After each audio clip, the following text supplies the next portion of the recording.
Although the Dokker has been discontinued, concept designers have imagined a revival in 2026 with considerably more up-to-date styling.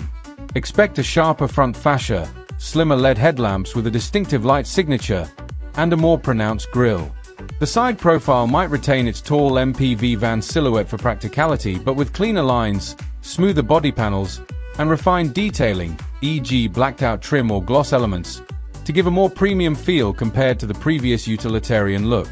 Rendered roof rails and updated wheel arch treatments are also rumored. Speculation suggests the interior would receive a significant upgrade if the Dokker returns. The cabin may include more comfortable seating with improved upholstery, perhaps even leather trim options in upper trims. More useful storage solutions, for example modular compartments, underfloor space, or smarter door pockets, might be introduced.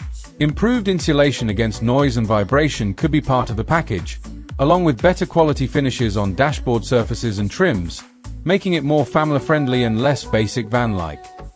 As part of modernizing, the 2026 Dokker might come with a larger central touchscreen display, possibly 10-inch or more, with a more responsive system. Wireless Apple CarPlay and Android Auto are likely to be standard in higher trims. Other tech rumors include digital instrument cluster, multiple USB-C ports, and perhaps over-the-air software updates.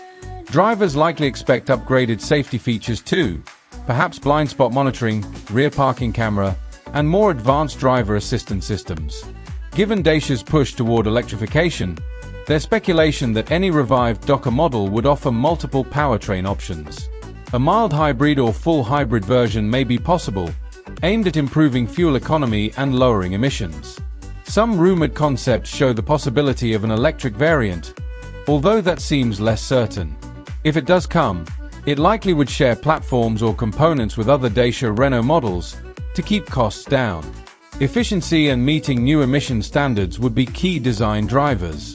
If Dacia revives the Dokker, it would probably be positioned to compete strongly in the affordable MPV lifestyle van sector.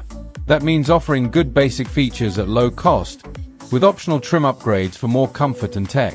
Likely to see a base model with modest features, and mid-upper trims offering the technology and styling seen in recent Dacia models, jogger, duster facelifts. Pricing would need to remain competitive, with Dacia aiming to strike a balance between modern expectations and cost containment.